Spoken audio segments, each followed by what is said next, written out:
Hi, everyone. I am so excited to be joining you today. We are talking about productivity today.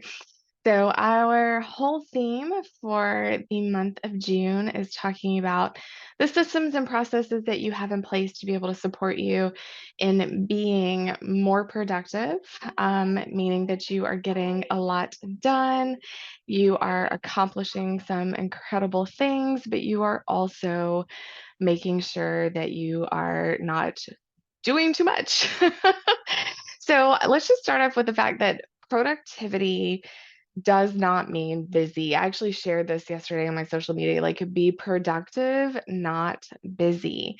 And let's just be honest and let's just be real with the fact that we tend to equate the two, right? It is not something that we look back at our day and we're like, "Oh, I got so much done," right? And we feel we feel accomplished, and we will say that we were productive.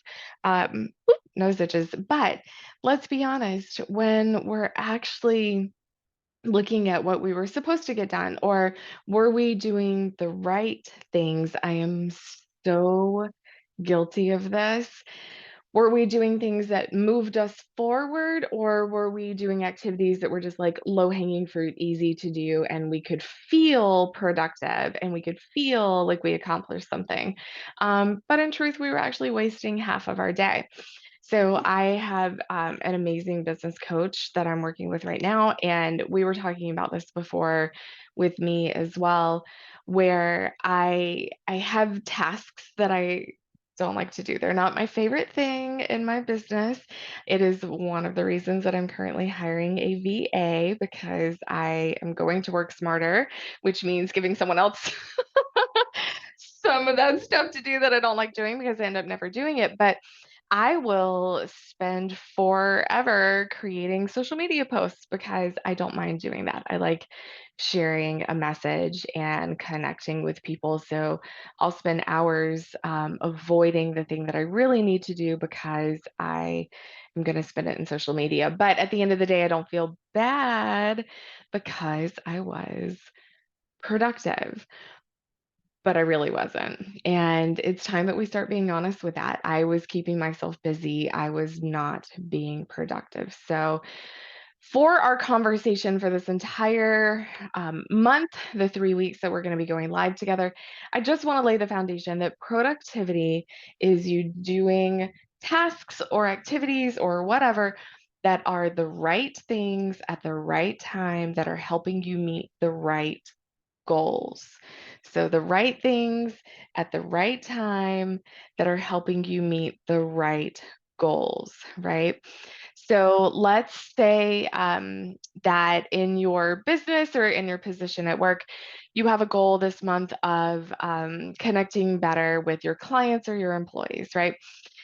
So if you spend your days catching up on emails from vendors, or you take a training for a new program that you want to utilize or whatever, but you aren't spending that time doing team building activities or connecting activities with your clients or your staff, that's you being busy and not being productive, right? So you definitely want to have the right goals in place so that you know the activities that you're doing are getting you to where you want to be, right? That's like step one. But let's say that we've done that. How you spend your time, your effort, your energy, your money is going to determine whether you're just busy or whether you're productive. So we're just going to lay that foundation for the rest of the month. So let's talk about some strategies that we can do to streamline our processes. So, I am a firm believer in that you cannot figure out where you're going unless you know where you are. And I'll be really honest, this is a huge step that so many people miss out on. They glaze over it. They feel like there's not a whole lot of value in it. They feel like it maybe isn't their best use of time, or it's just too tedious and mundane to do. I hear you. I don't disagree. I sometimes struggle with this myself as well. But unless we know where we are, we cannot develop a strategy to get us where we want to be, right? It'd be like saying you wanted to run a marathon and you go out there and the first day of, practicing and training, you are starting where someone who's been training for 2 months is. Right? What's gonna happen? You're gonna start running the marathon and you're gonna crash and burn, and then you're gonna feel overwhelmed and like you can't do it. And maybe running marathons isn't for you anyways, and then you just kinda give up the goal and the dream to begin with, right? If you don't know where your strengths are, where your abilities are, and what your challenges are of where you are today, it's gonna be impossible for you to develop a strategy to get you to that finish line of the marathon that you're trying to run, right?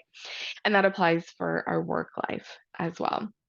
So, having said that, um, what some of your strategies are going to vary depending on what your strengths are and where you are in life, right? So, I cannot give you a cookie cutter answer to all the things, but I can give you the steps that you can take no matter where you are, so you can figure some of these things out for yourself. Okay.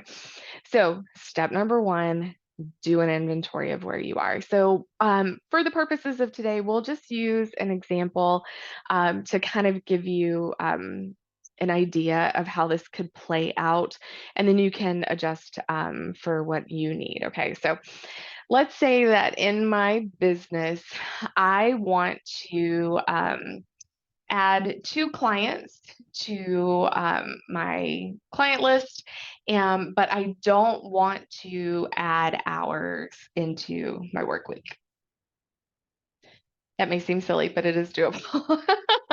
So let's just say that's your goal for June. This is what you want to do. This is where you're trying to reach as a business owner. You would love the extra income. You would love to connect with two more clients, but you know that you don't have the hours in a day to make that happen. So what does this process look like? So what you would do to start off with in inventorying where you are right now, I would recommend that you would write out how many current clients you have. What is the income that you are making from them? How many hours a week are you spending on those current clients? Okay. You need to know what that looks like for you. Maybe you're like me, where clients tend to schedule with you once a week. Most of my clients are on a once a week basis, and most of them are at 45 minutes. So it's really easy for me to say I have 5 clients times 45 minutes. I know exactly how much time every week I'm spending actively with clients. Well, there's a lot of stuff behind the scenes too, right? I prep for every session that I do. I never just cold log into a session. At least 15 to 30 minutes before I log on with a client, I'm spent prepping for that time, right? And then afterwards, I'm sending them an email and a follow up and some action items and the notes of everything that we talked about while we were meeting. And that takes 15 to 20 minutes, depending on what we discussed that day, right? So if I have 45 minutes of active time with a client, I actually know that there's, you know, 50 minutes between the front and the back end of that time as well. That has to be accounted for, right? We are really good at saying, "Oh, yeah, I've got 5 clients a week that I'm meeting with at 45 minutes a client, and it's X number of hours." Y'all, I don't do math in my head, and I'm not even gonna pretend to. So that's all I'm spending. I need you to inventory where you are. Maybe that's time. In this example, it is, right? So if we don't take the time to inventory those things, you may not have accounted for the investment that you're giving on the front and back end of that time with your client. It's quick, it's little, we're used to doing it, it's a routine, so it doesn't feel as big, and we forget about it. You've got to inventory where you are right now. So for this example, you want to add two new clients, but you're not sure how to do that and actually cut 2 hours out of your work time a week. You got to figure that out. How much time are you giving to those current clients? Then you need to figure out the rest of your time. Look and take an inventory of what you're spending time on. Are you doom scrolling on TikTok, which I did a lot of this morning? I woke up earlier than I wanted to, and boy, TikTok can suck you in so fast. So, are you spending time doom scrolling on social media? Are you spending time finding prospective clients or having consultations with them? Are you spending time doing research for your clients? Are you spending time doing data analysis for your clients? What are you doing to nurture warm leads? What are you doing to keep in touch with former clients that, I don't know, maybe down the road they want to hire you again? All of that time in your workday, what is it spent doing? Are you spending an hour a day contacting your spouse? and texting them throughout the day, right? What does that look like for you? So just write it out. I will say, I'm about to sneeze, excuse me. I will say I'm gonna mute myself while I sneeze, but watch me not sneeze because I'm talking about it. Maybe not. Okay, we're gonna keep the tissue there just in case. So, there is a temptation when you're doing an inventory of your time to lie about what you're putting down.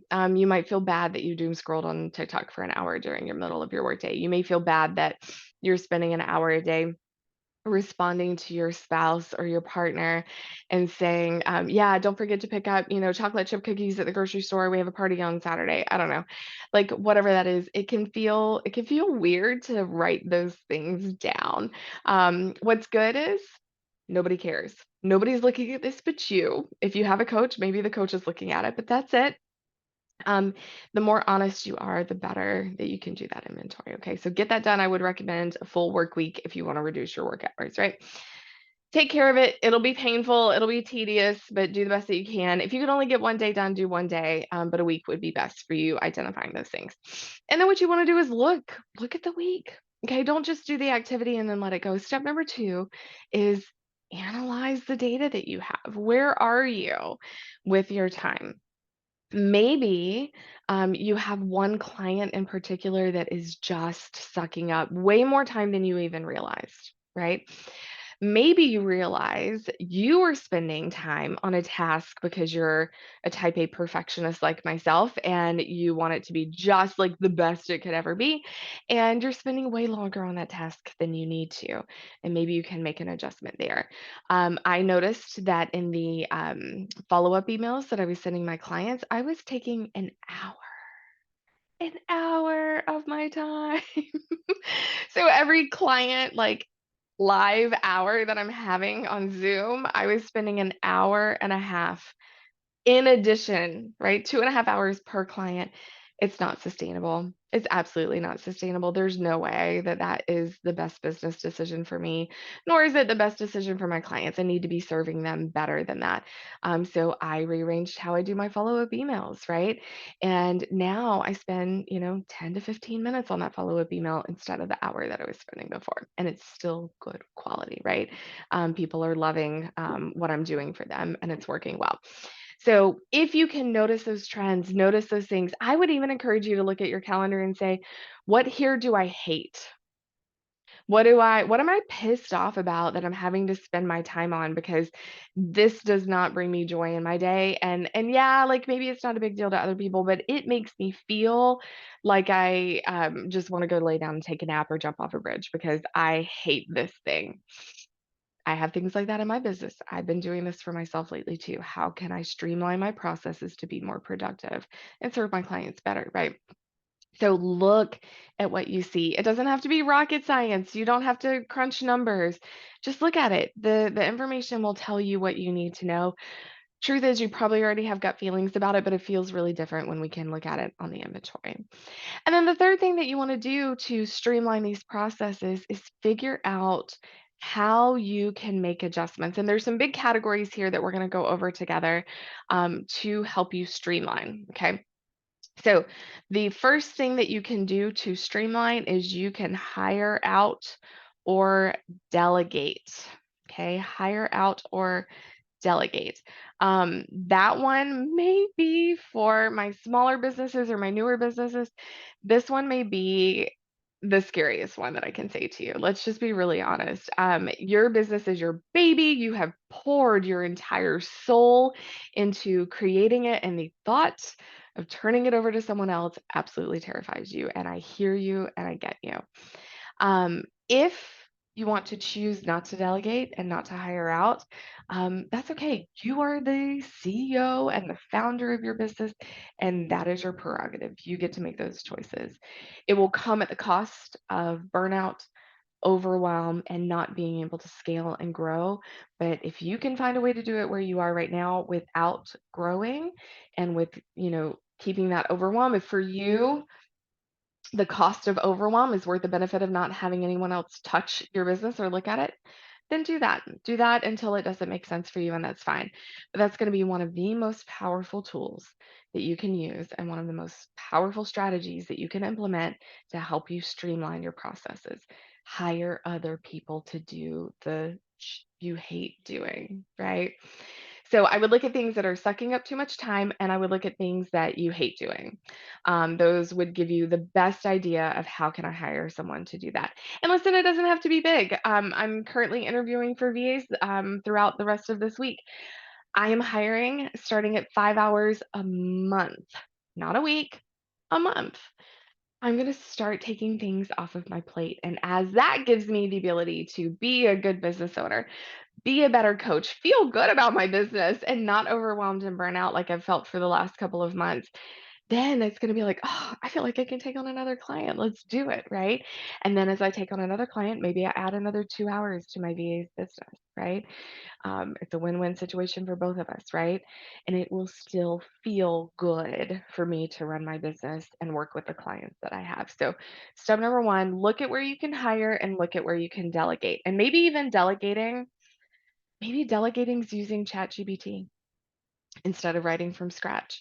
You can use it to for inspiration, for information. You can use it as a skeleton for starting your social media posts. Maybe that's what it looks like to delegate for you. Maybe you're currently booking all of your clients individually through text message or email, and you just need to go ahead and bite the bullet and pay $100 for a scheduler like Acuity or Calendly. Maybe that's what it means to delegate. It doesn't always have to be another human.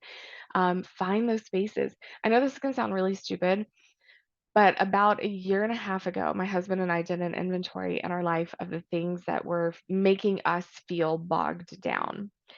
So stupid, but one of them was recycling. I didn't want to pay for recycling. And so as such, but I wanted to recycle. That's not an option. So as such, I had individual bins in the garage. This one's aluminum, paper, cardboard, plastic. And then we would load up the bins because we had to sort them ourselves into the car, and then we would drive to the dump, and then we would recycle in the dump, and I would have to pull each thing out individually and dump it, and it sucked. Had these nasty bins in the garage, and bugs were in there, and I might have guests over who also wanted to recycle, but they were throwing the aluminum in the paper bin because they didn't know that we had to sort it. It was ridiculous, and my husband was finally like, we've got to do better than this. And he contacted our trash company who said, yeah, for $10 a month, we can add on recycling. My husband was like, done. They brought us a can. We don't have to sort, and they come pick it up, right? And I was spinning my wheels because I didn't want to spend money thinking it was going to be so much more expensive than that. It was $10 a month for me to take this off my plate. So look at those things that you can delegate out, that you can change what you're doing. It doesn't have to be recreating a huge giant wheel. It may be a really small adjustment on your end. Okay. So where can you hire? Where can you delegate? Number two, and this one might sound a little backwards, but I would want you to look at what you like. What do you enjoy? Is it the time with a client that you really like fuels your fire and gets you going? Is it writing the copy for the social media? Is it going to networking events? All of you weird people out there that are like super extroverts and like that stuff. I can't do it. I tried. I just can't do it. But what is it that brings you joy, right? Where is that reflected on your calendar? Are you doing those things? Because what you don't want to do is take on two new clients at the cost of the things that bring you joy. So if it is networking, if it's writing, if it's spending time with your kid, you don't want to bring on two new clients and then lose those things. So that's information that you need to make sure that you are keeping that on your calendar. Otherwise, maybe you delegate and hire someone to help, but then you add on two new clients and it comes at the cost of you doing the things you enjoy, and you are right back at square one. And that is so often overlooked. People don't think about that part, right? So don't neglect the things that bring you joy. I enjoy writing. So right now I am dedicating as several times a week to just sitting down and writing a blog. And it's private. No one reads it, but I like to write. I like to get it all out, and it brings me joy, and I am making that happen, right? So you don't want to sacrifice those things because it will create the feeling of burnout. You might even reduce the hours you're working by 2 hours and still feel burnt out because you are not making time for the things that do bring you joy. So that is going to be step number two. Step number three is I would look at things that are draining your time specifically, not so much your energy necessarily, but draining your time, right? So let's say that you make your own social media posts. Maybe that's even one of the things that brings you joy, right? I like doing that. It doesn't bother me. I did notice that I was spending about 2 to 3 hours a week on it. That's too much time. That's way too much time. Just because it's fun doesn't mean that I need to put that much time into it. What is draining your time? When you can figure that out, then you can figure out maybe a way to do that part better. So you are building capacity in your energy by making sure that you're doing the things that you love, building capacity in your energy by delegating and hiring out for the things that you need to. You're building capacity in your time by looking at things that are taking the most time. And does it need to? And that's at the point where you need to be honest with yourself, especially if it's something that you do enjoy, that brings you joy, but is maybe not the wisest use of the time. You got to be honest with yourself about that stuff, right? So I might dedicate 30 minutes to writing because that's what I enjoy.